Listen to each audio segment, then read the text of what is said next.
What is going on, everybody? Welcome back to the Faithful Phanatics Show, live here on a Monday morning on Dsm Media's Philadelphia YouTube and Twitter channels. Guys, first and foremost, as always, if you're watching on Twitter, we obviously greatly appreciate you. If you're watching in replay form, we greatly appreciate you. But do us a quick favor, do yourself a favor. Make sure to head on over to the YouTube link specifically. It is the best spot to get your thoughts, comments, and questions pulled up here on the screen with us to be interactive with us. So make sure check out that link and smash that subscribe button so you can be interactive with your host. I'm one half of them this morning, Dylan Davis. To my right, my faithful co-host, Scotty. The Phillies have won 4 out of their last 5 games after going through another short slump. However, a very winnable game was on the table yesterday afternoon, and we'll talk about why they did not come away with a win in a 6-4 series finale loss to the Nationals, but they are still 22 games above 500 and in first place of the National League East with a huge series, Scotty, coming up tomorrow night in Atlanta against the Braves. So that's going to be one we're going to be keeping an eye out for and talking about all throughout this week. The Eagles, 2 preseason games in, couple weeks into camp now, 1 week left to go, 1 preseason game left to go, man. Who's standing out in a good way? Who's standing out in a not so good way? What battles are we starting to get answers to? That and much more, but it's going to be a free-flowing show with you guys. So drop your comments, drop your questions, and let's get into it, man. But good to be back, brother. Yes, sir. Happy Monday. Happy to be back after a long week. I know we took some vacation time to end the summer here, but no, I'm happy to be back this week, man. A lot to get into. And we're approaching football season. We're approaching playoff baseball season. The Sixers are still active. So we got still a lot going on, but as the summer dwindles down here, you got to still enjoy the outside and the outdoors and get out there when it's still a little dead in the sports season. But I'm happy to be here with you, man. Happy Monday once again. Let's start the week right with the right energy. And, let's have some fun, man. But, we talked about it a little bit off the air with the Phillies. And maybe I don't know if that's where you want to start here today. But obviously, the Nationals, they're able to bounce back against the Nationals, against the Marlins when they return to the East Coast. Overall, right now, man, 8-8 in the month of August. Like, for all that's been discussed, for all of the whining, the complaining, game to game, they're 8-8 in the month of August. They're at 500 in this month. It was supposed to be one of the tougher months of their schedule, so it should be expected that they would be close to 500, I would say. And on top of all that, they're still the best record in baseball, the best record in the NL, and of course 7 games up on the Atlanta Braves, I believe, unless that wasn't updated this morning. No, it's 7-9 on the Mets. Well, like I said, with a huge series coming up against the Braves, and you said it perfectly. Yes, look, we could talk about the negatives. We could talk about the frustration of yesterday because, of course, I have some of my own as well. But to be 8-8 throughout a month after you've had so many successful months where you put yourself in a spot where you're 22 games above 500 at this point, closing in on September, you would think there wouldn't still be so much backlash. And the reason I say that is because while they went on a 4-game winning streak and while a lot happened while I was away and while we weren't doing the show this past week, Weston Wilson hit for a cycle. Christopher Sanchez threw a complete game. Trey Turner had a walk-off hit off the wall. Kyle Schwarber hit a grand slam to completely turn the season around against the Miami Marlins and help them get back in the win column. So much went on throughout those 4 wins, and it's like yesterday's 1 loss is overshadowing all that for some of the fan base, and that's the part that continues to frustrate me. Because you can't just be quiet when they win 4 or 5 in a row, when all this exciting stuff's going on and act like it doesn't matter, and then freak out about 1 bad loss. It's a bad loss. And we can talk about why and towards the end of the game and what Rob Thompson's decided to do at the end of this one. And whether or not that's becoming part of a trend with him and how frustrated you are at this point with Rob himself. But just as from the team as a whole, man, again, relax. Now, there was a tweet put out by John Kincaid from 97.5 this morning that I found interesting because I wasn't even really paying attention to the Milwaukee Brewers. We always knew that it was going to be, if the Phillies win the NL East, they're going to be fighting with the Dodgers for that number 1 overall spot in the National League. But now you have the Brewers in the Central, who I believe, they're 72-52, right behind the Phillies. And he had pointed out, how big of a collapse would it be if they win the division but fall to the number 3 overall seed in the National League? And to that, I don't really know the answer. I don't know how I would feel at the end of the season come October. Yeah. What if the Phillies somehow win 98 games, 99 games, maybe 100, however they get to there. I don't even know if they have room to get to 100 at this point, but whatever the case may be. And what if the Brewers and Dodgers tie and beat them by 1 game? Is it that big of a collapse? Because at that point, the Phillies would have a very successful end of August and September at that point. It's just 2 other teams were hotter. I don't know, man. My whole point is, I feel like you said this before the show to me. You kind of took a step back when it came to watching and monitoring the Phillies for the last week and a half, because it's like, I'm more exhausted with the fan base than I am with the own team at this point. Does that make sense? Yeah. No, it's exactly where I'm at right now. And as we get to the end of August, I'm actually going to go to a game next week. We're going to talk about that, by the way, and figure out which game we want to go to. That Braves series, obviously, coming back to Philly at the end of August. That looks like the one. So yeah, I'm gonna start diving in. I'm gonna start paying attention night by night again. Especially as we get closer to the postseason and start to see some of these battles for seeding start to play out. Of course, it's important, but yeah, it just gets overtaxing, especially in the middle of the summer when you just want to have a beer and relax, and you get on Twitter and people are just complaining to complain, man, when they have the #1 record in baseball. Yeah, or still to this point. It dwindled a little bit. Maybe they slid to 2nd and 3rd at a certain point and then got back up to 1. They were never out of it. They never, lost so many in a row that they have now fallen out of contention for the #1 place in the MLB. So for me, it just became more stressful, more negative than what it really should be in the middle of the summer when you have a record like they have. So I decided to take a step back and not complain myself about people complaining, because then it just becomes a double negative. Yeah. But nonetheless, I agree overall. At the end of the day, I'm looking down this list of MLB teams at the top of the MLB. You got the Phillies, the Orioles, the Dodgers, so on and so forth. The Orioles are 5-5. The Yankees are 5-5. The Guardians are 5-5. You have other teams right there that have the same record in the last 10 as the Phillies. So once again, it's just no need to overreact. Now, the thing with yesterday in the Nationals and the end of game situation, do you bring Bryce in to pinch hit? Do you give him the full day off? So on and so forth. It's annoying, and I get the argument, and I get why there's disdain pointed at it. The only thing I would say is just when we're holistically criticizing Rob Thompson, when it comes to winning the World Series, for example, I don't think that a decision like that is going to come into play. That's not going to happen. Right. Bryce Harper's going to be in the ballgame. In the lineup. And so the disdain towards the decision to give him a full day off in the middle of the summer, I do get it, because maybe you can win that game and maybe you turn the momentum even more in the Phillies' favor as it was going, right? And I do get it. You don't want to, just sacrifice losses. You don't want to leave food on the table for what was a winnable game. Holistically judging Rob Thompson as a manager, can he win a World Series with the Philadelphia Phillies? This is not something that I'm going to put on the detractor list that says there's no way Rob Thompson can win a World Series.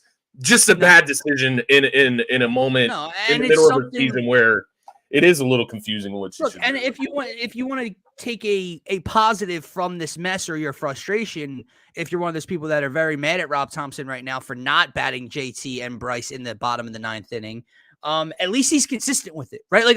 At least he's not wishy-washy and flip-flopping back and forth. And one day he decides this game's important and he throws Bryce and them out there in the 9th. Yeah. And this game he doesn't. He's stuck by the thought of, I'm giving these guys 12 days off. Now, you can disagree with the thought, because guess what? The Phillies don't play baseball today. So they have a full, so the line is not going to be there. Also, why are you by throwing who you threw out of the bullpen yesterday? Yeah, you making a statement that this is an important game. You're trying to keep this game closer, win this ball game, and then to not go for it. But at the same time, maybe if Jeff Hoffman doesn't give up a solo home run in the 9th inning, maybe Bryce and JT do bat, because at that point, it's a 1-run game. There's a runner on first. At this point right now, let me throw this out to everybody. Edmundo Sosa singles start the 9th. They're down 6-4. They have to score 3 more runs in this ballgame to win this ballgame. If they tie it, which is obviously a win in that inning, but then don't end up scoring that 3rd run in the bottom of the 9th, now we're going to extras. Now JT's suiting up to catch when he sat all afternoon. Yeah. Now Bryce is out there in the field when he sat all afternoon. So you're banking on scoring 3+ runs in the bottom of the 9th to win that ball game, or hope to tie and put them out in the field when you were trying to give them a full day off. That's just got to be the thought process. Yeah. So, no, and no one's commending it. No one's commending the bad. I'm just saying. He must have came in the middle of. Yeah, no one's commending Rob Thompson's thought process here. But I'm just saying, at least, last Tuesday, he threw JT out there for Stubbs in the bottom of the 9th. And then this one, he doesn't. And it's like, well, what are we doing here? Because at that point, he can't sell me on his logic if he's back and forth with it. At least it's bad logic, but this is how he manages. And by the way, for everybody out there that's mad at his managing, they had the best record in baseball. So, did he win those 73 games, or did he just lose the 51, Scotty? And so, I'll play devil's advocate here to even my point from earlier about Rob Thompson. And to your point on Marshawn's comment there, you just put it down. But no, we're not commending Rob Thompson by any means. I guess it's just, once again, I'm just saying it's not a detractor for what will happen in the postseason where things really matter. Bryce Harper's going to be in every day. He's going to be in the lineup every day. We're not ever going to give him a day off in the postseason. So it's just not that end-all, be-all decision for me. But if we get to the end of the season, I don't think this is going to happen. You would have to have an incredible memory, but maybe somebody wrote this game down yesterday and said, "Man, and this is when they lost the division." Right. Yeah, lost the division, lost the Again, I'm not trying to commend or give him a pass here, but I kind of, for yesterday's situation specifically, and there was a game I want to say against the Dodgers on the West Coast trip when they were also down by 2 in this one, and he didn't pinch hit JT and people were freaking out. Yeah. It's circumstances, man. If it was a tie ball game where they, like I said, Hoffman doesn't give up the solo shot and it's a 1-run game and it takes one swing of the bat to change the course. That's a little different. Then I get, okay, 4-4 ball game or not, we're going extra innings. Let me get Stevenson out here and put Bryson. Let me get Stubbs out of here and put JT in, and let's try to go win a ball game. 1-run game, Sosa singles, it changes the course. When you're talking needing 3 runs to still win a ball game, that changes the thought process of wanting to get those guys out there. Again, I'm not absolving it and saying I wouldn't have pinch hit. I would have. When he didn't pinch hit JT for Stubbs against the Guardians a couple weeks ago, I would have. But circumstances do matter, man. This was not a get Bryce in there, and if he rips a homer, we win the ball game. This was, we have to put a rally together just to tie it. Yeah. And I think, when you look at it from that standpoint, there's always the other side. And I'm not saying this would happen if Bryce or JT pinch hit in yesterday's game or a couple weeks back, whatever the case may be. Bryce does have injury history. JT is coming off an injury. Right. I get it. It doesn't seem like a big deal for them to have, in theory, 1 at bat. But like you said, it could turn into more. It could turn into them playing in the field. Turn into a 13-inning ball game at that point. Yeah. Now all of a sudden they're playing a full half of a game. These are the things we have to look at. And if Bryce Harper comes in, gets hit by a pitch, or something bad, tweaks his ankle, whatever the case may be, and misses more time, it is. Rob Thompson will be pinned to the cross. That's a thought, man. I did not even think about. Not even gets hit by a pitch. What if Bryce comes in and hits into a double play and rolls his ankle hustling down the first baseline? Do you know what everyone would be saying then?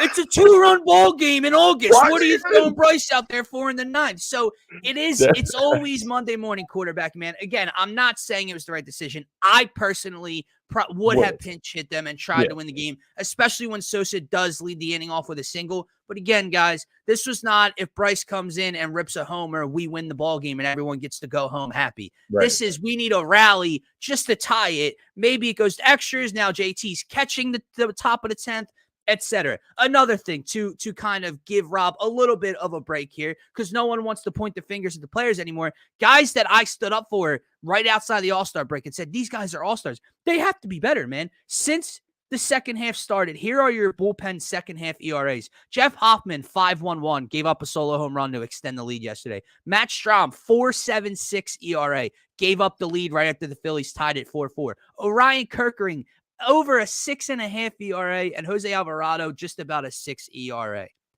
Now, is it Rob Thompson's fault that he threw the guys he should have thrown in the 8th and the 9th, and they blew the goddamn lead? No. It's not. Was it his fault when he threw Estevez the other night? Now, I get it.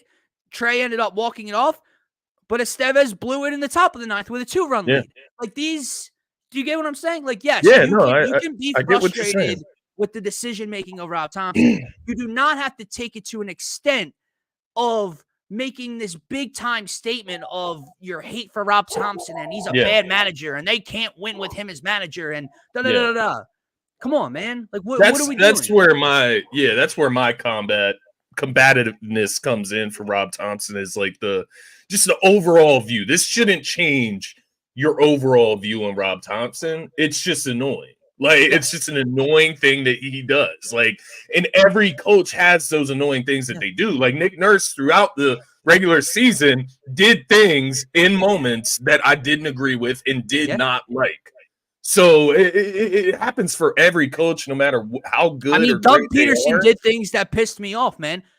Doug Peterson won this city his first Super Bowl. If Rob Thompson does things that piss me off, but wins a World Series at the end of the season, then everybody can shut the fuck up. Now, let me ask you this, because this is an interesting comment from Marshawn, and I'm not saying this isn't what Marshawn is saying, but this is kind of where my head went.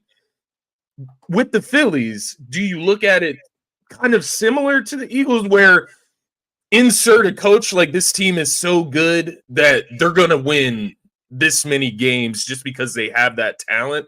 Like, is it that type of situation here? Like, I guess I'm looking for your perspective on like the importance of the manager in baseball, like from somebody who isn't this lifelong diehard baseball. I never played baseball. So like from my perspective, I don't have like a full understanding of to be fair, there's not a whole lot. There isn't a whole lot that a manager in baseball can do, which is why I think Rob gets put under the microscope when there is a hiccup or when you noticeably see something that frustrates you, because there's this much for him to do, and now he's shrinking it because he's making it worse, right?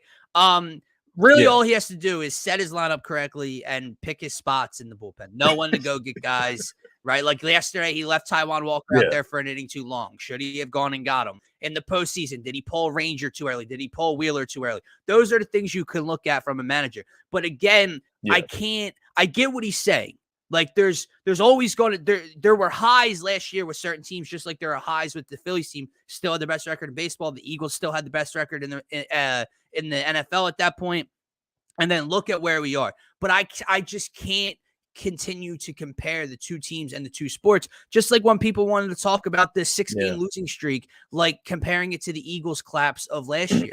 The seasons, the sports, none of it's the same. You cannot equate 1 game per week to 1 out of 5 in a week. So it's just too difficult at that point. Yes, there were hiccups.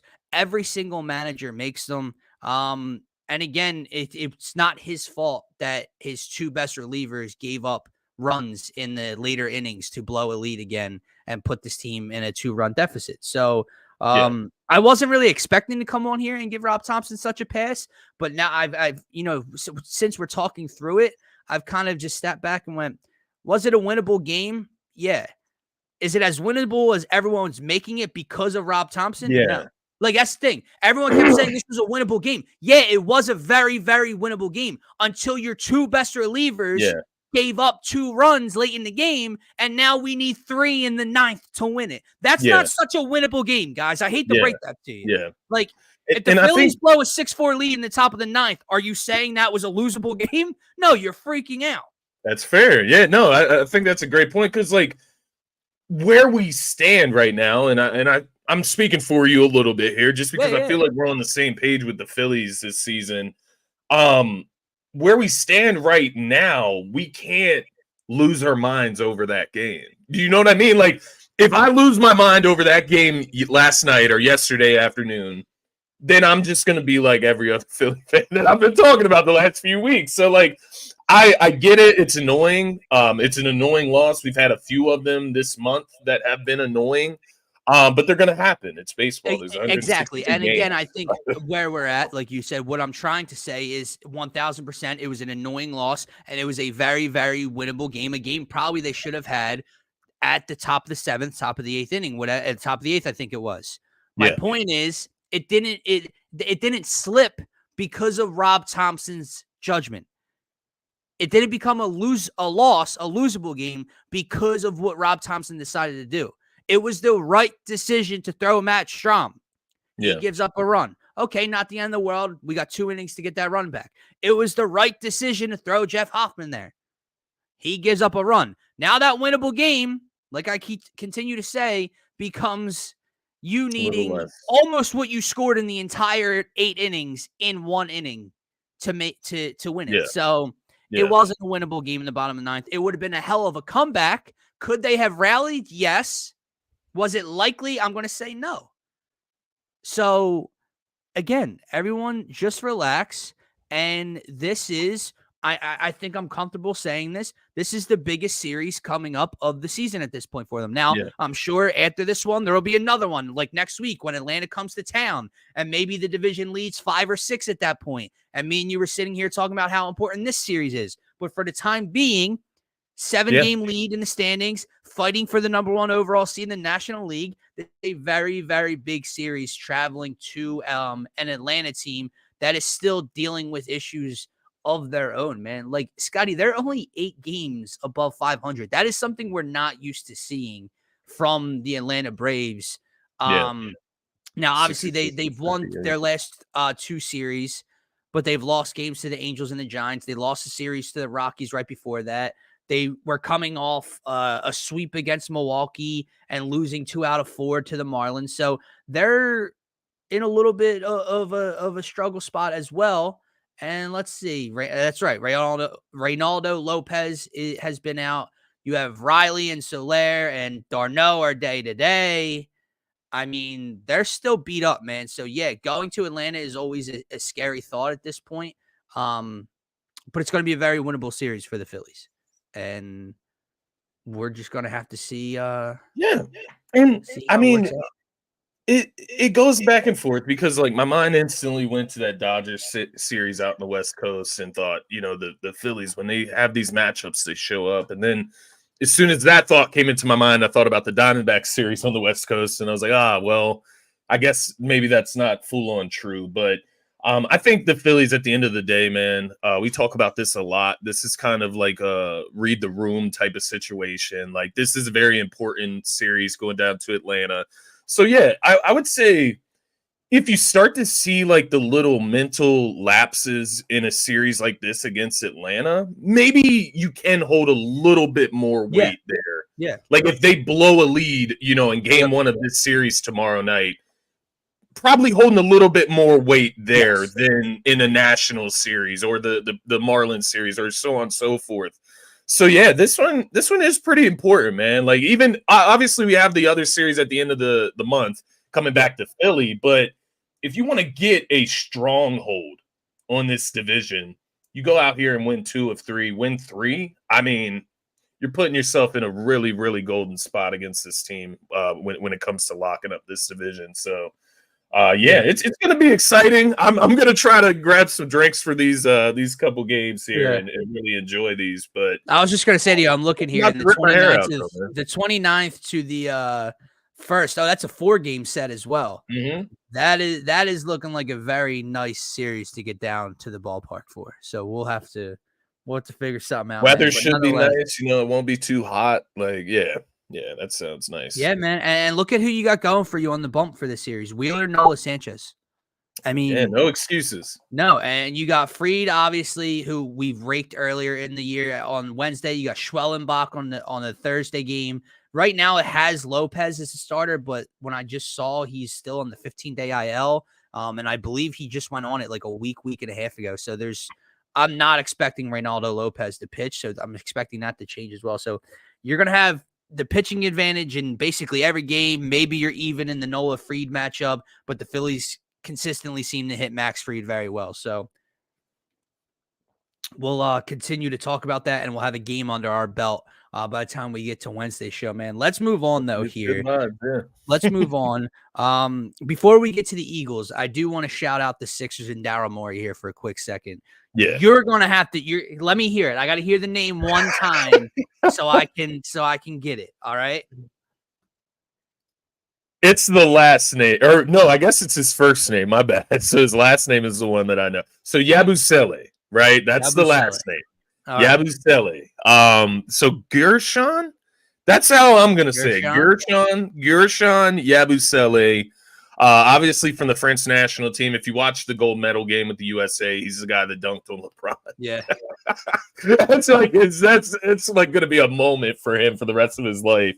But to your point about giving some props to Daryl Morey, man, like just getting on the phone and talking to this guy after what he did in the Olympics, he was probably one of the bigger standouts of like a former NBA player playing in the Olympics for his national team that actually contributed very, very healthily. So in the Olympics, right?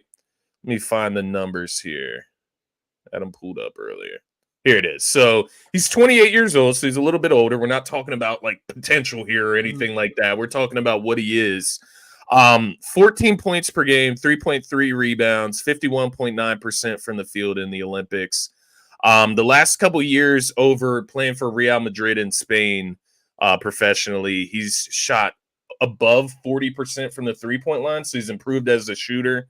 2 seasons with the Celtics, he shot 32% from the three. Limited attempts, obviously. Yeah. He wasn't playing that much with the Celtics. But a power forward, man, a bigger guy. He's got some size, rebounds, he's physical. Really played really tough against the United States, defended LeBron really well. He can defend power forwards. Like I can see him be like competing in that role with likes of KJ Martin, some of the other opportunities, Ricky Council for those backup 4 minutes.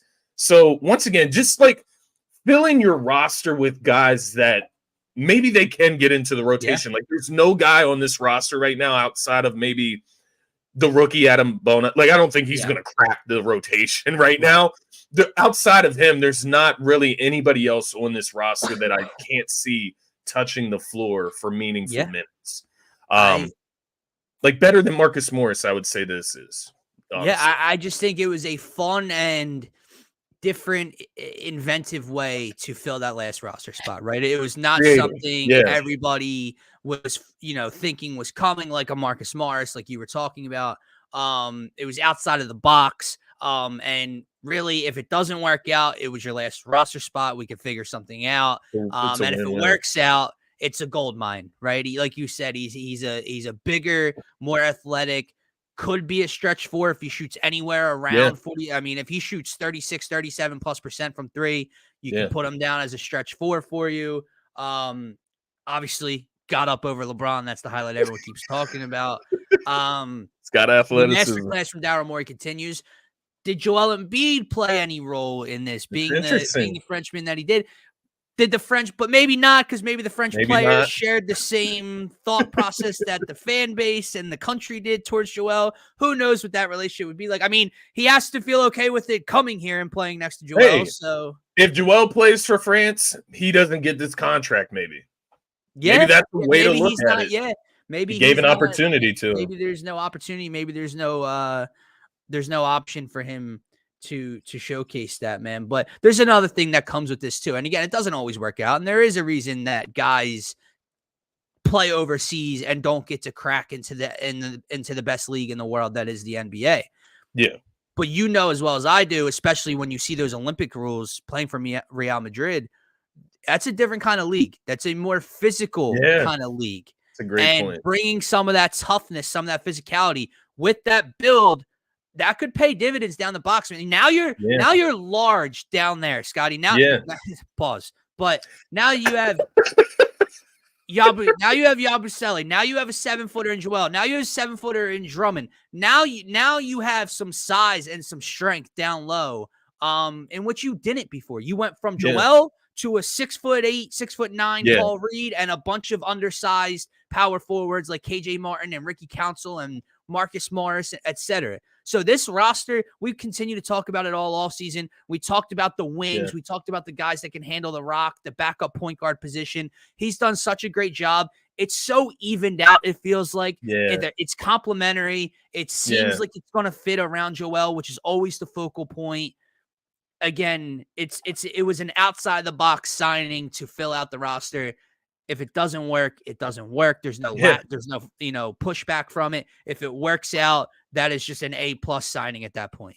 I love the word you used. It was complimentary, because I think, especially looking at our wings now, and I'm grouping like wings and power forwards all together here, because you go down the line. Obviously, Paul George was the big one. Caleb Martin next, right? Signing Kelly Oubre back.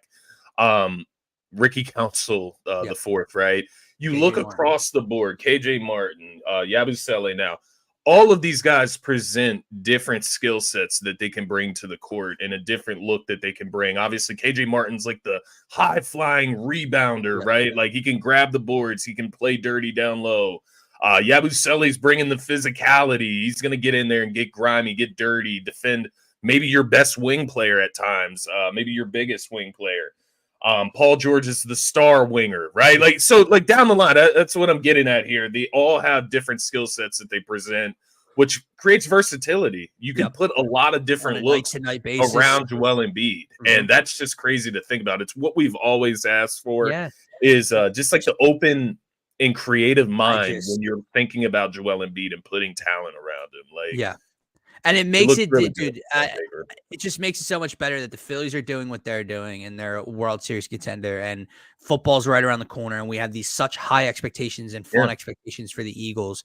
And it's almost putting the Sixers on the back burner, which is good, because I can't sit here and keep salivating over this roster for 2 more months until we finally get to start spicing them up a little bit too much, right? Like, however, get ahead of myself. You talked about the wings specifically, and just how it's what we've been asking for. That's another thing with Daryl Morey. Look, if it doesn't work out this year, no one, and we can clip this and come back to this. If it does not work out this year, no one can point the finger at Daryl goddamn Morey. You cannot everything we asked for. He did everything we asked for. He went out and got the backup big that you wanted, the size behind Joel. And not only did he do it, he got the guy that we all were upset that we lost in the big James Harden trade, because he was the best backup we've had behind Joel. He goes out, he solves that problem. He goes out and gets the wings like you were talking about just there. And then, not to mention, all the guards that can handle the rock, can run an offense, can shoot, the Drit, Tyrese Maxey,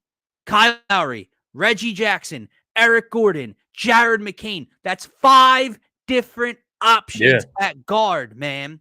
There's veterans, there's NBA champions, there's younger dudes, there's fast dudes, there's defensive guys. Oh, it's just everything. This lineup, this whole roster is filled out damn near to perfection with how you could have asked him to do with this money this offseason. You know, the other side of that is as well, like, to just add on to your point about how filled out this roster is. If the Sixers were to go into a trade discussion, right, because they've created this avenue where mid-season they could acquire. I don't know financially, right? Like, I don't know financially, but as far as what they can offer something to get an elite role player at the deadline, right? So, like, when I look down this list of players, like, Reggie Jackson is an all right piece to receive back in a trade. Eric Gordon is a valuable piece to receive back. So they have a bunch of valuable pieces that, if it doesn't necessarily fit around Embiid, around Maxey, around Paul George, maybe it doesn't look right, maybe it doesn't work out, we can move them. They still have value. These are not like old pieces of shit. That sounds really bad. Like, let me take that back. I they're get what you're not saying. Marcus Morris's. They're not, Yeah. Patrick Beverleys on Robert these. They're all on Covington. minimum contracts, but like they're more valuable than that, if Yeah. that makes sense. So They're more valuable to a contender or to a team looking to drop yeah, a player yeah. than most guys would be at that point, right? Like Marcus Morris and Robert Covington aren't really bringing anything back for you at the trade deadline. You think about But the guys maybe, we've traded, yeah. Daniel House and Furkan Korkmaz, they get waived as soon as they're received in the trade. These are guys we're talking about that you're probably not waiving unless you are like the Detroit Pistons who don't need like a veteran, right? Like a Reggie Jackson. But No complaints over here, brother. Listen, I don't know anything about him to no complain about. complaints. I No. saw him play one game in the Olympics. Look, it's from, like we said, it's either not going to work out and he can't play in the NBA, and oh well, that was our last roster spot that we filled out on a minimum, and we'll figure it out after that, or it works out and he's a rotation piece and Daryl Morey looks like a goddamn genius. So there are no complaints for the Yazabule signing at the moment.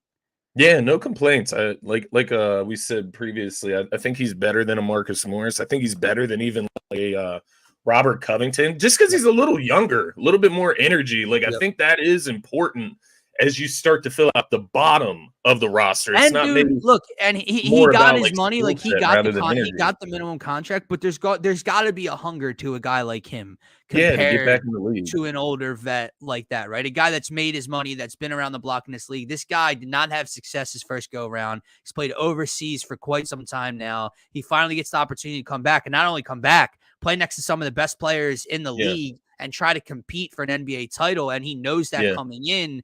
You got to feel like there's definitely got to be a chip on the shoulder for him to compete for a roster spot. I do agree. I agree, man. And that seems to be a little bit of the motto here as well. I could be wrong. I believe that's the last spot. Was it. Yeah. I think that is the last spot. I guess it has to do maybe with what they do with like Bona. Like, do they make him a two-way? Do they shift him down to the blue? I don't know how the contracts work in that sense. Like, hey, we'll see. And this is not a bad question to ask. Not a bad point. If a 37-year-old PJ Tucker could start for a playoff team in the Sixers, you got to figure this dude could be like the 10th man or 11th man, depending on how many guards we use in this rotation. But yeah, here's the thing. It can be looked at as a great move. It can never be looked at as a bad move. There's no downside to this sign. There just isn't. Yeah. You can't complain about the money. Can't complain about the years. You can't complain about the need. What are you going to complain? Well, he was supposed to fit our power forward slot that we needed so badly. Right. Come on, man. Like no. So we're not going to do that. But his confidence is sky high right now. I remember specifically in the not the silver medal game, but the semifinal. I believe it was France versus Germany. Went off in that game, and a big reason why they were able to get to the gold medal game was Yabusele, because Victor Wembanyama, obviously Rudy Gobert didn't have a great Olympics. Victor Wembanyama didn't have a great showing against Germany, and Yabusele was able to help out a lot there. But it's an interesting question as well. I think the big thing for Joel was getting that run during the summer, and you saw towards the end of the Olympics, he started to look a lot better, moving a little bit better energy. But you also have to realize, man, they didn't use him that much in the postseason. No, and while this can be a benefit for him heading into this season, since he might have a little bit fresher legs than he's usually has at this point, you also have to remember this is the first time he's doing this. Yeah. So like coming off a playoff series where he probably shouldn't have been playing, openly spoke about how he probably shouldn't have played on it, and 2-3 months later is out there playing physical basketball. He's never done that before. So I don't know how he normally looks or moves when he's training in the offseason at that point in time, which was July and August. So I think I'm going to shoot a flyer out here and say he's going to be fine. And I'm getting really tired of these old vets continuing to comment on him. And I'm going to guess, was the Rasheed Wallace comment made on the Gilbert Arenas podcast? because I've seen him on there before. I'm going to go out and say he was with Rashad McCants and all these other dudes on there just running their mouths like they constantly do. Yeah, no. At the end of the day, man, Joel, he's gonna slow down eventually. Like we do need to prepare for that. He's gonna get older, and he does have a ton of knee injuries. But I think there's a little bit of adjustment still to just playing with that big ass knee brace. I don't know if that's something that's going to be permanent for him. Yeah. Maybe it is. Maybe that's a good thing. But no matter the result there, it is better for him to play with it now in the Olympics when it's not from a Sixers fan perspective, right? Learn how to play with it now. Learn how to play with that big ass knee brace. But yeah, I'm not going to worry too much. At the end of the day, I just want them to be honestly. I just want them to be very careful with Joel this season, approaching the postseason. Like I want to get to the postseason, get him healthy, and I think that should be one of the top goals of this team because. Yes, this is the best roster that we've ever seen around Joel. I can say that plain and clearly here, at least on paper. But at the end of the day, if Joel's injured, it doesn't matter, just like every other team with Joel Embiid. Yeah. So, best team he's ever had around him in certain moments, if he is banged up but still playing, they can probably carry him still. Yeah. But if he's out, this team is still not a championship team without Joel Embiid, and that's fine. He's one of the best players in the world. That's how it's always going to be. But no, I think it's a good point that as we go into this season, maybe like, we don't need to go for the MVP anymore. You know what I mean? No more regular season MVP, like worrying about that. We don't need that. We need the postseason success, and I think Joel knows that too. So before we move on here and get to some Eagles preseason and camp talk, an article dropped this morning on by Scott Lauber from John Middleton, and there's a quote here, and this is going to make me. I'll get to my thoughts on it in a second. So Middleton's take on the Phillies 8-18 spell: it's a significant issue. I don't think you can just sit there and say, "Oh well, this is happening, therefore we'll turn it around." I don't think you can be that passive, he continued. I think you have to be pushing people to rethink what they've been doing. That's coaches and that's players. Everybody has to take a step back and say, what are we doing wrong? Why is a team that was winning at a 700 clip for 3.5 months now playing at a 325 clip for the last 5 weeks? So there's people thinking, is it a shot at Topper a little bit? And I just would like to respond by saying, look, I think it's cool that the owner that the owner cares, right? But I will say, and I don't want to get too ahead of myself with this statement because I don't want to make it look like I'm like he should be aiming his anger at Dave Dombrowski or Dave Dombrowski didn't do a good enough job. I think Dave Dombrowski did do a good job at the deadline. I like the Austin Hayes addition. Estevez was the best closer and guy on the arm on the market. Tanner Banks has been solid since coming over. Here's the thing. All right. Here's the thing. But just hear me out. How are you going to complain and take shots at the manager and the players, let's just say, when you're dealing with injuries?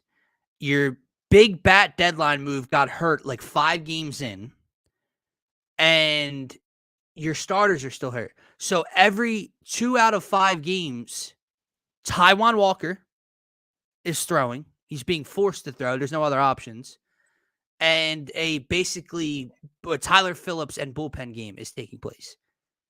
That's 2 out of every 5, dude. Yeah. You get what I'm saying? Like, yeah, like why are we losing more games? I don't know. He sounds like a fan. You know what I mean? Ranger Suarez. Sounds awfully like a fan.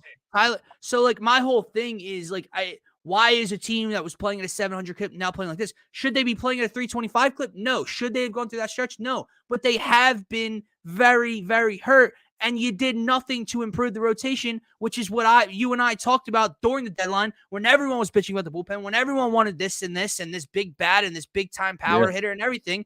Guys, we have Tyler Phillips at the time, Colby Allard, and now Taijuan Walker throwing 2 out of every 5 games. We're needing Christopher Sanchez, who has been phenomenal this year. Phenomenal. Just through a complete game. We're needing him to be that special just to keep things intact right now. because they're hurt. And you didn't do anything to help that area. So again, like, yeah, we can look at the little things that Rob Thompson has done wrong. We can look at the managerial miscues with the bullpen or not pinch hitting this guy in this certain aspect of the game. But what do you want him to do when Tyler Phillips is forced to start because there's nowhere else to go to? What do you want him to do when Taijuan Walker is forced to start because there's nowhere else to go to? He needs Taijuan Walker to get through the fourth because he doesn't want to throw the bullpen from the fourth inning on after he just had a bullpen game the day before. It's so easy to sit back and go, I would do this. Okay, that's fine. I would love to see each and every one of you that complain this much go be a manager and deal with the Taijuan Walker start. See how easily you handle that bullpen game. See how easily you get the job done. And then manage the next day when your bullpen's tasked from the night before, and go manage that game when you find a hiccup. It's not that fucking easy, guys.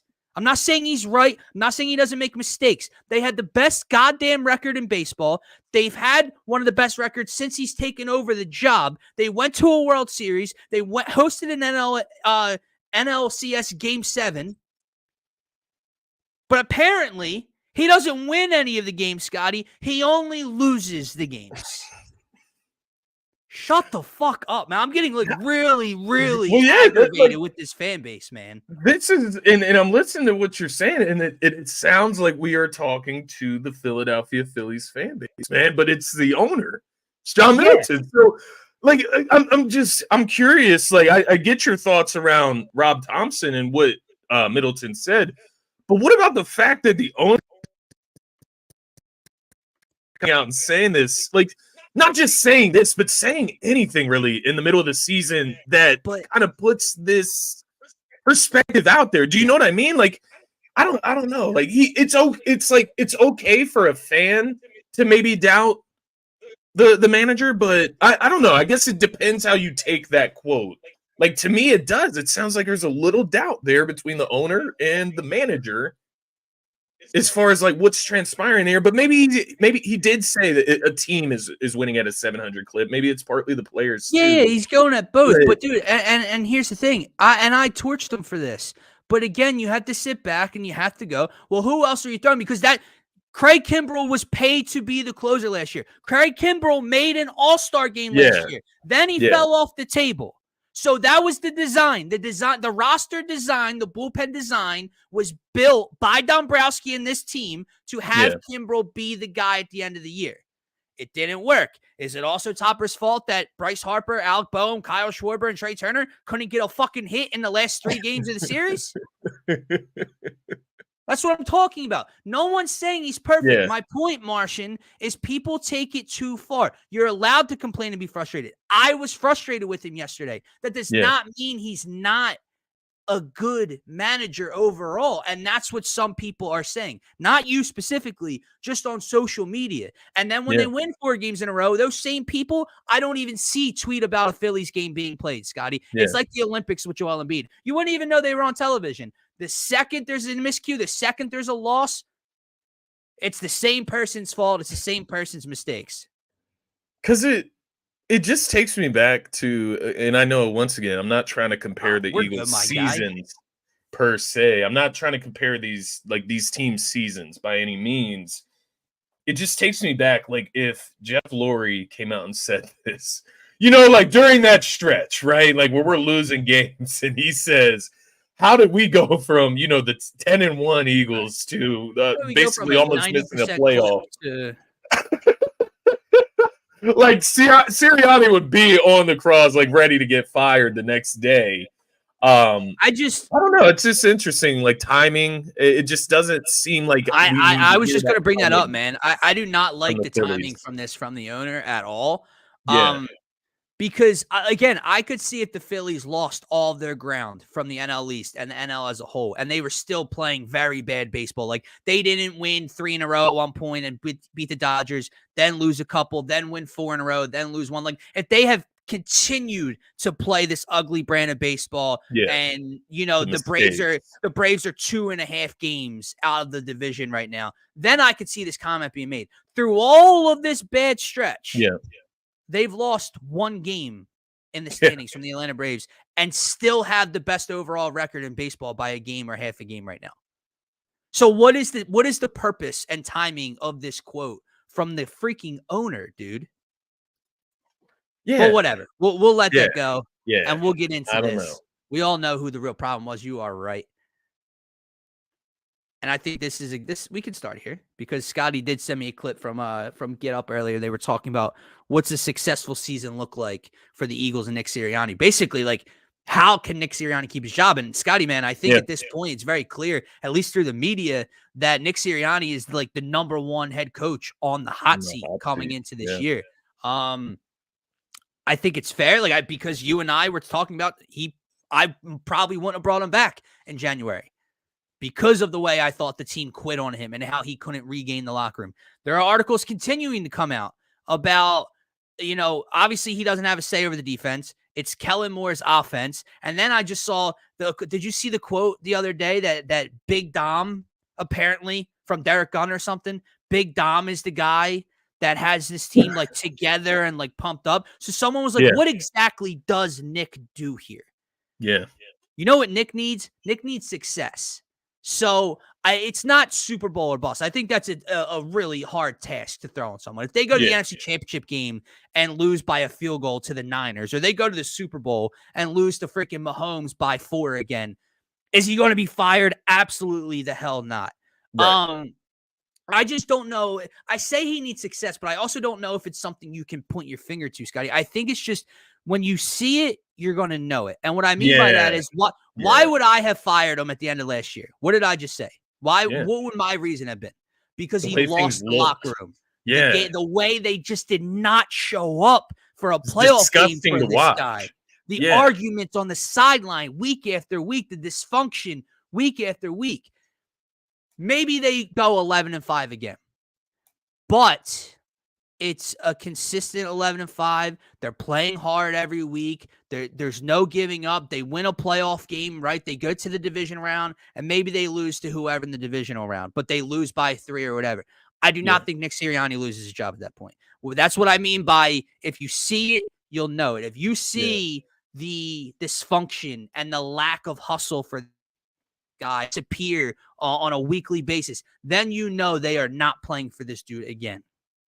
Yeah, no, that's kind of where I'm at as well. I think my mind, when that question is asked, it instantly goes to the NFC Championship because I think that's where this team is on paper. They are up against the 49ers in the NFC Championship. If everything were to go as if it was written down on paper ahead of time, it would be the 49ers versus the Eagles in the NFC Championship. From there, we'll see. The 49ers, really good team. The Eagles, really good team. They'll battle it out. The Lions, they're right there too. So, if you lose to the Lions in the divisional, whatever, right? I'm not going to, discredit and get into full-on power rankings right now. But that's where my mind goes to, if we make it to the NFC Championship game, I'm going to be pretty cool with this season, if that makes sense. Right. It's going to hurt, no doubt, in the moment. Yeah. But when you look back, Super Bowl, playoff game, NFC Championship, you know what I mean? If you make it to the Super Bowl and we get to the Super Bowl, lose to the Chiefs or lose to the Bills or lose to the Ravens, whatever, you lose to them by 20 points. It clearly looks like, Andy Reid has an upper hand over Nick Sirianni. Nick Sirianni couldn't handle the big stage. If it's something like that, if you get to the NFC Championship game and, Brock Purdy comes out and shreds the Eagles, Jalen Hurts looks lost, and this team doesn't even know where they're going. They lose by 20 to the 49ers, 49ers dancing in their face. That's the type of situation that gets you kicked out. But that could happen in the divisional round. That could happen in the wild card round. So it's not really about how far you make it. If you make it to the divisional round and you lose to the Lions by 3 points, to your point, I'm not going to rip my hair out and call for Sirianni's head for that happening. But if they get to the divisional round and lose to the Cowboys or lose to the Lions by 20, that's where we're going to start having these conversations. To your point, though, to play devil's advocate, he's on the hot seat, but he's also sitting in this weird position where the weight's almost off of him a little bit in a sense of, like I said, it's all going to be about leadership and how they look, like just how hard they're playing, how what it's not stuff like necessarily that. the Because if offense they get, struggling is on him. yes, because he apparently has no part in it, really. Right. So if they get to the divisional round or NFC Championship game, and Kyle Shanahan's running circles around Vic Fangio, and Kellen Moore can't move the football, is that on? Like he's sitting in a spot where he's kind of put him out of that conversation almost. No, I get your point there, and I think it's a great point because I think when it comes to like tactics and on field, right, the decisions or play calling, if you want to just go strictly play calling here, that's not going to be on Sirianni, but it's in those moments where Kellen Moore is struggling. If he can't figure out what to call, if the team is struggling on offense, Jalen Hurts is getting frustrated on the sideline, AJ Brown's getting frustrated on the sideline. That's where Nick Sirianni has to come in and be the connector piece to get them through the hump. Because last season, Brian Johnson and Sean Desai were detractors. We see that, Matt Patricia down the line, so on and so forth. But Nick Sirianni wasn't there when all else failed to reconnect things. And that was the issue where you see a 9-game slide or an 8-game slide where they can't fucking win. And then all the articles and noise come out this offseason of the butting heads and the relationship between QB. So is he going to be the bridge or is he going to be the wall? Like, is he going to connect things or is he going to block things when shit gets hard? And that's where the question marks are going to come in about Sirianni, because you do have people. I heard this in that clip that I sent you from, I believe it was from Get Up, but they were talking about what guys are yelling at Sirianni as he, is going in the tunnel in preseason games. Yeah. Bill Belichick is going to have your job if you keep this shit. Like, and it's not necessarily fair. No. But this is where we're at. When you have a coach like a Bill Belichick available on the market, this is what you're going to deal with. You have to show up. When you have two coordinators, one's been a head coach. One's been talked about in head coaching circles for the last couple of years. You have two guys that could just take over in the middle of the season. Yeah, if that's you start out 2-4, 2-5, that's something like that. Point. So they're going to get Ben Johnson as well. Lions offensive coordinator stay with the Lions because he couldn't get a good enough job that he liked. Eagles is that job that you'll leave the Lions for. Like, that's the job. I will come to Nick Sirianni's rescue here, and I will say that he will not be fired because this Eagles team is too talented, too good, and will be competing for an NFC Championship title and a Super Bowl again this year. Like, I know as fans, man, every fan thinks before the season, like even if they're just a 500-esque team, every fan has that belief that this could be our year. Yeah. But the Eagles are actually only one of the few teams that can get the job done. And that's even coming off of the disastrous ending of last year and all the drama that's leaked into the offseason.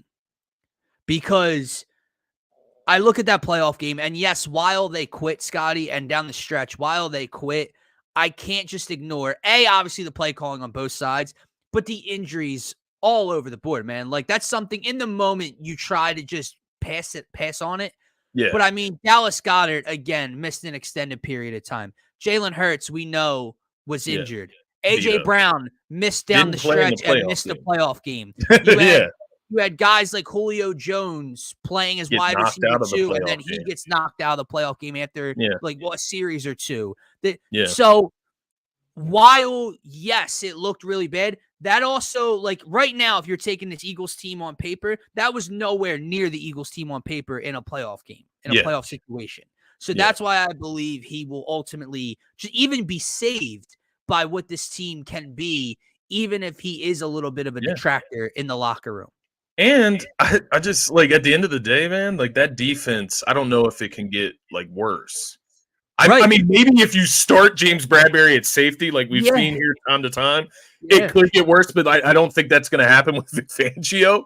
I think that side of the ball is just going to be much better this year as well, which we won't be so unbalanced as a unit. But to your point, I do agree. I think this team is too talented. Barring injuries, he's gonna win the division. He's gonna get into at least the divisional round of the playoffs, and then from there, that's where we're gonna find out what Sirianni is really about. But Yeah, this team is just too talented, in my opinion. We didn't even talk about like Saquon Barkley and all of Yeah. that, that type of addition. Yeah. So it is a potential guy like Paris Campbell who can step in and be your wide receiver 3.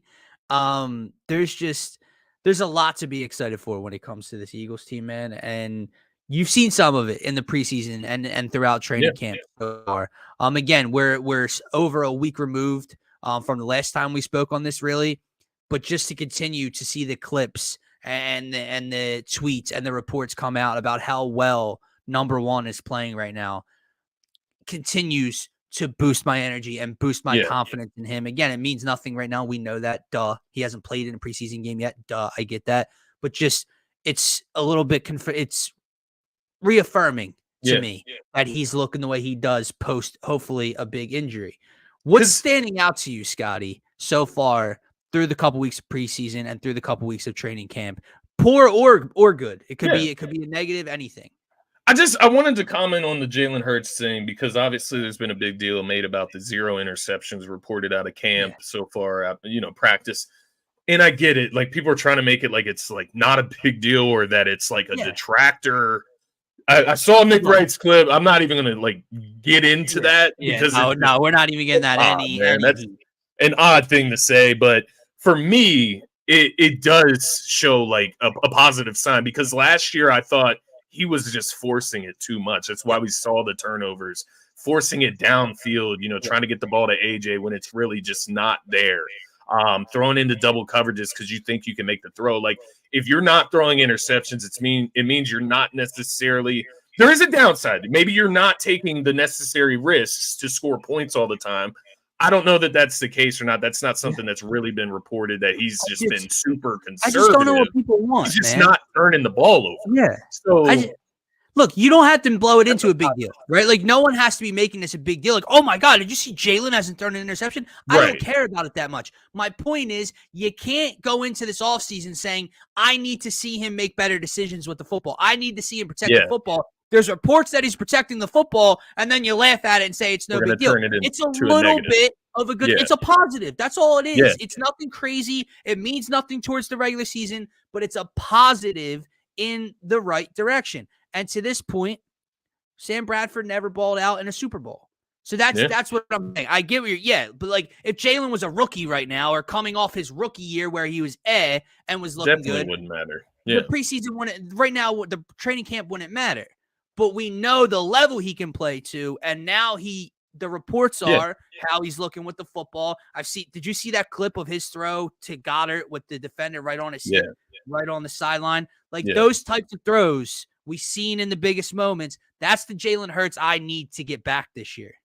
Yeah, I completely agree, man. I think there's just a little too much being made about it in a sense, unless you're spinning it in there's no negative way to go about that, right? If you want to ignore it, that's completely fine because he could go out week 1 in Brazil against Green Bay and throw 2 interceptions and then none of it matters. So I do get that side of it. It's just like trying to downplay it or turn it into a negative. That's where things get weird.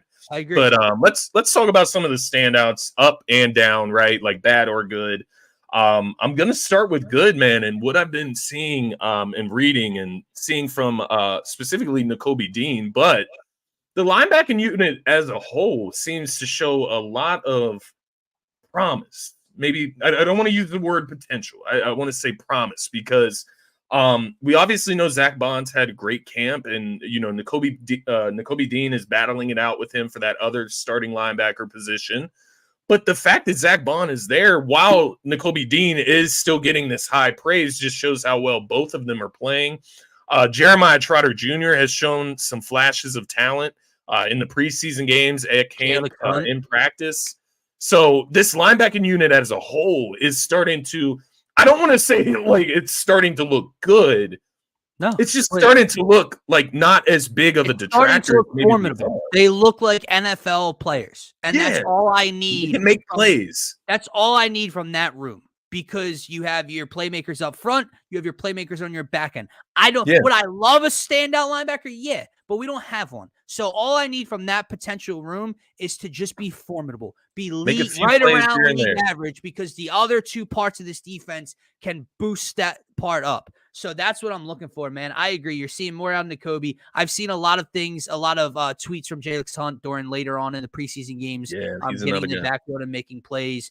So that's a positive as well. We need that, man. We need as many pass rushers as we can get, Yeah, guys that can yeah. get to the quarterback. So I'm gonna look at the secondary, man, and I'm gonna look Yeah. at that. I'm gonna go back to Baltimore in that first preseason game. You and I were texting about it. Quinyon almost right out of the gate makes a jump, makes the right play on a third down. Should have had a pick, knew he should have had a pick, but jumps the route. And just doing things he was doing at Toledo that they were pointing out, man. So he's been so solid. It feels like throughout the first couple weeks of him in an Eagles uniform. Cooper DeJean being worked back into things and being thrown already into first team nickel and second team outside coverages.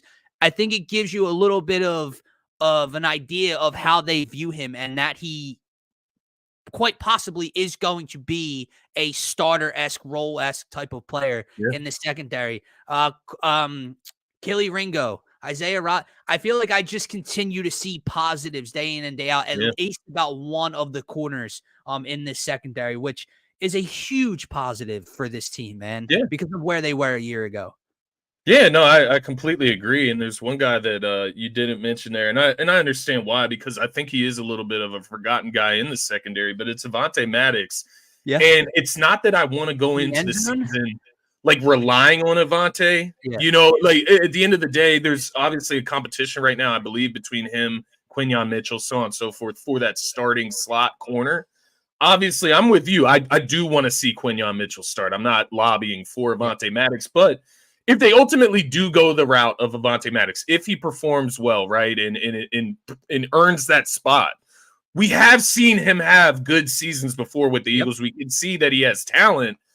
The big thing with him is that he's just never going to finish the season. He's always going to get injured at some point in the season. So now you do have Quinyon Mitchell and Cooper DeJean right there, locked in, ready to go. Not saying that they won't start at all. Maybe they do end up winning. Maybe one of those guys does end up winning the starting but at spot. least you have another guy, right? And if it's not that, maybe if they do start and Avonte gets hurt, maybe they slide to nickel and Isaiah Rodgers starts on the outside for them, who's had a side. You know what I mean? There's so much depth there, Scotty. And to your point, like it honestly gave me a little bit of chills. I'm not even exaggerating, because how many years in a row, even when we were going to a Super Bowl, when there were major injuries in the secondary, when a guy like Avonte Maddox gets hurt, or when James Bradbury just underperforms and you have a gaping hole at cornerback too, nowhere to go. You go and play Dallas on Sunday night, or you go and play whoever at 425, and they're just targeting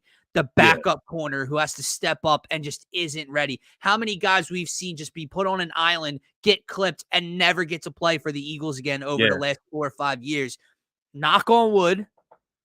That shouldn't be. If Avonte Maddox gets hurt, oh, well, Cooper DeJean starts for the Eagles this Sunday. Oh, well, Quinyon Mitchell gets to start at nickel for the – it's like we're going to be okay. We should be okay missing this guy. You have so many versatile pieces in that secondary as well. You just mentioned like Cooper DeJean outside, Cooper DeJean in the slot, CGJ at safety, CGJ in the slot. Like you have so many different routes you can go with all of these guys. Isaiah Rodgers, Bradbury can play safety, outside. Dude. Like if you like need him to, right? Like if he wants to be a valuable piece, at least he still has that experience. We know that he has had talent in the NFL at a certain point. So, yeah, man, I think that's a great point. I think the secondary, when it comes, like, it's not the group that I'm most excited. Maybe it is, though, like, just because of, like, where it was before compared to where it is now versus, like, the offense. The offense is exciting. That's going to be fun to watch. I can't wait to see Jalen throwing to all of these weapons, Saquon running the football, blah, blah, blah. Like, we know how exciting the offense is. So I'm not trying to undersell it and say that this is like the most exciting group of the team. Would you say the defense has more to prove?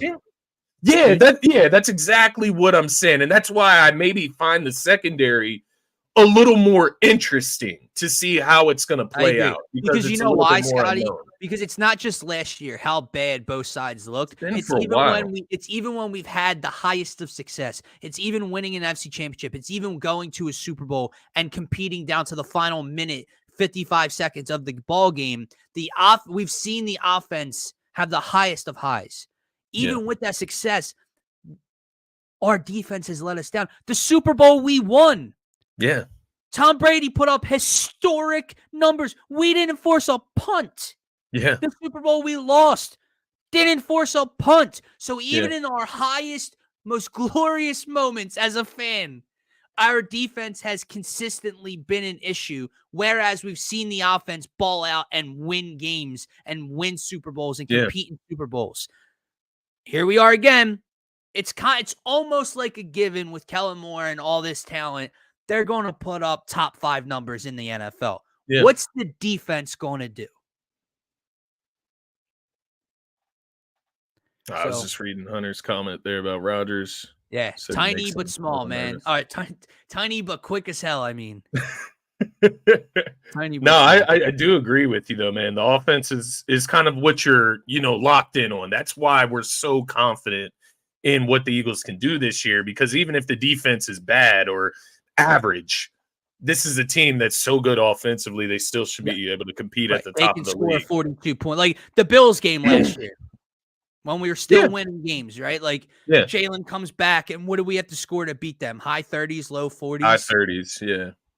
And it's just one of those things, like maybe if the defense isn't average, maybe if they can be above average to good to great, maybe Jalen doesn't have to go out and have as many of those games like we saw against the Bills and put on those spectacular performances. Maybe the defense can win us a few games this year. That would be really nice, right? Like maybe that's what we were missing last year, is that when the offense was just fucking sucking at a certain point. I get that. Even when they were average. Yeah, they were never complimentary. Even when the offense was average, they only put up 20 points that day. The defense might give up 21. And that's kind of what was happening, especially at the end of last year. You and I were texting on it so much. It was a given, man. It was an absolute given. If we were losing 7-0, we come back, go up 10-7, 14-7. The very next drive within 4 plays, the defense gives up a big play and gives up a touchdown. Yeah. If we're in a battle and the defense gets a quick stop, a 3-and-out when we need it, they get a turnover at the 50-yard line, it's guaranteed the offense is going 3-and-out, and we're not doing anything to capitalize off of it. They never complimented each side of the ball. Yeah. And I think that's something we're hopeful for, especially with these 2 coordinators calling the shots this year. Yeah, no, that's exactly what we're looking for. Have you seen the clips of Kellen Moore, like how in practices and walkthroughs and stuff, how into it he is? Like he's out there in the middle of the field, in the middle of the group, pulling guys, putting them here, like very detailed. Like you are going to get this right. You are going to get this down. And that's come on, man. We went from Brian Johnson to this. That's a huge, huge step up. You have to, and that's something that gets lost with Kellen Moore, is that he went from offensive coordinator to offensive coordinator. He's still got some stuff to prove as well if he ultimately wants to become a head coach in this league. Now, maybe it's with the Eagles, maybe it's with another team, but he's another guy that should have a chip on his shoulder. Vic Fangio, even with his experience, these guys have chips on their shoulder, and I think that's the other side, is like starting out so hot last year, 10-1, right? You build all this confidence to the point where maybe it turned into arrogance or overconfidence. In a sense. You know what I'm curious, Scotty? Whatever it was. It's not totally fair, but I want to know if Vic Fangio and Kellen Moore have just the slightest idea how much pressure is on them 2 specifically this year. Right. How much weight is on them. And it's not right. It's not fair that their predecessors were so bad that they have to just rewrite everything for us. It is that simple, though. Yeah. The other ones were so bad that if you just come in and do like simple things that work, it's gonna look so good. Kellen Moore, you run play action out of the under center. You put Jalen under center on a play action bootleg that goes for. I mean, we're gonna be standing ovation at the link. Like if that happens and we get a big play off that, like that's what we're talking about here. It's very simple in a sense, man. Like. It's interesting. I did want to comment on Hunter's comment here with Nolan Smith. He's an interesting player because I think he makes like maybe some of those bonehead mistakes sometimes. Not the level of a Derek Barnett. He doesn't make like flag type of mistakes. He makes mistakes where you can see that was a glaring miss. But he does have the raw talent, the ability to get after the quarterback, which we see as well with the sack. So I think with him, man, it's kind of a wait and see. He's a second-year player. I'm not expecting him to come out and have, 5 to 10 sacks this year, but who knows when he's out there with Jalen Carter, Jordan Davis, the other starters, right? If he's getting mixed in with those guys, they take some of the attention. Maybe he's able to get off a little bit more with his talent. But I don't know. I'm not going to jump to conclusions on Nolan Smith yet because I just have not seen enough. Like, I'm not going to jump to conclusions over preseason playing with backups, third stringers, and such. I'm going to wait and see what we get out of him once the season starts. But he is one of the few guys that I'm like that on. Like, there's some guys that do need to prove themselves in camp and such. But I guess what I'm trying to say, even if Nolan Smith was out there getting like 3 sacks against the third stringers, that's not moving me either. I'll probably be a lot more excited, but it's not moving me from a realistic perspective. It's just such an added bonus. Like, where I'm not, my expectations are pretty low for him. If he can play a major role for this team, it's an added bonus. And it's funny, man. He's got the safety net personally of Jalen Carter. And what I mean by that is if the Eagles did not have that number 9 pick, if they did not get Jalen Carter and they had 1 first-round pick and it was spent on Nolan Smith, there'd be a lot of conversations going on right now and how he, what he was last year, et cetera. The fact that because now that you got Jalen Carter, you didn't waste your first-round pick. Like, he's just, again, an added bonus. He's like just an extra gift at the end of the first round. And obviously, we would love for both of them to hit and both of them to be playmakers. But as long as one is, then it works out. And the assumption is that is Jalen Carter. So Nolan Smith is the bonus to this defense. Yeah, hey, I completely agree. Hey, man, you get that from him, though. And you get 4 or 5 sacks from I'm ecstatic. Yeah. Because I don't know, when they asked that question, like you talked about Jalix Hunt earlier, not saying he's going to like take Nolan Smith's snaps, but he's going to be there, right? With a guy with like a specialty talent of getting after the quarterback. Yeah. So if he's not producing, maybe those snaps start to get mixed a little bit. But yeah, I'm not jumping to any conclusions on Nolan Smith just yet. Maybe I'm giving him a little too much grace as a first round pick. But to your point, I guess it's just lucky him, right? You do have Jalen Carter also in the same draft. Dude, he was being mocked to the Eagles earlier in the first round, like the first top 15. Yeah, so we'll see. This is the one thing, though. I do agree with this first part. He does have an extremely, extremely high motor, which is valuable. I do love his energy. It's very valuable in a rotation to where if you need him out there for 3-4 plays in a row and you need him to rush the passer, he can do so. Which maybe not many guys can, right? Especially when you're talking bigger guys like Jalen Carter, Milton Williams, Josh Sweat, etc., and actually be productive at doing it that many times. I think that's what I would like to see with Nolan Smith, like from Vic Fangio, like kind of like simplify his role for him. Like just throw him out there on passing downs. Like, don't put him in coverage. Yeah. You know what I'm saying? Like, don't put him in coverage. Just let him rush the passer. Don't overcomplicate him. Because, like, we all know Hassan Reddick wasn't a great, like, covered guy at the edge spot. Josh Sweat, obviously not. But Nolan Smith even more. He's young. It's confusing. It overcomplicates his role. Just let him go out there and attack the quarterback, man. Yeah. And I think we could see 4 or 5 sacks in a season from him. He had 1 last year, but I think he's a little bit more productive than that per se. But I'm still excited for him though. That's where I'm at with Nolan Smith. He's still like an exciting piece there that could give us something. But at the end of the day, it's not the end of the world. Yeah, he's definitely someone to keep an eye on though, man. Will Shipley is another guy. Another guy that I wanted to throw out there. Stock up, man. The receiving ability. Yeah, just that's RB2, brother. That's RB2. Yeah, that's RB2, man. He has an actual role. Yep.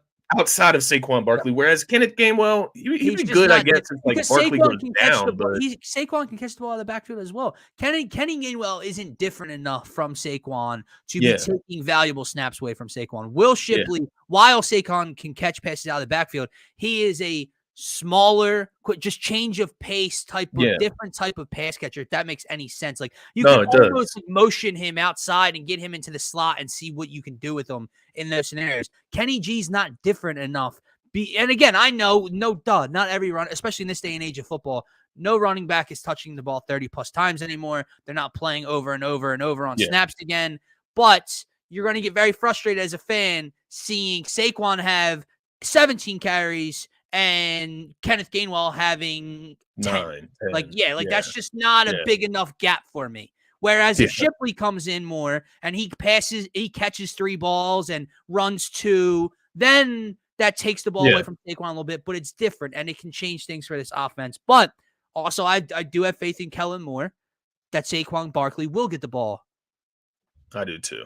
In a bigger role than Kenneth Gainwell this year. But with that said, man, I think we're gonna wrap up this hour and 20-minute show. We got a couple questions. Hold on, let's get to these real quick. Rolling in.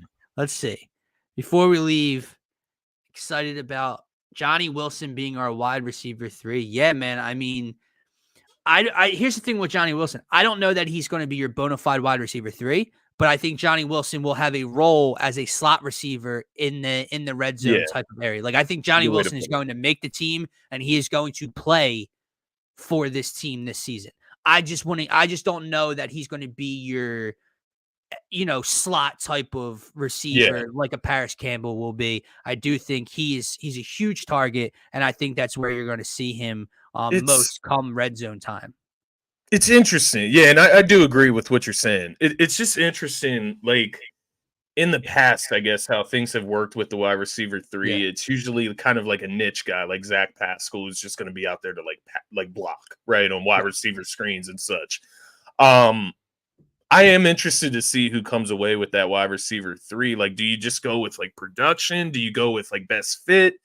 Do you go with a certain skill set, like a bigger wide receiver? Do you go with a speed guy? Like, what do they want in the middle there, along with Goddard, to kind of mix things up with the offense? I think there could be packages, man. Honestly, like if you keep with Johnny Wilson, if you get in the red zone and you have a package of A.J. Brown, Johnny Wilson, Dallas Goedert, and I mean, God, even if you kept 2 tight ends and C.J. Uzomah does make this team, I mean, you're talking big options down there. Yeah. This question too.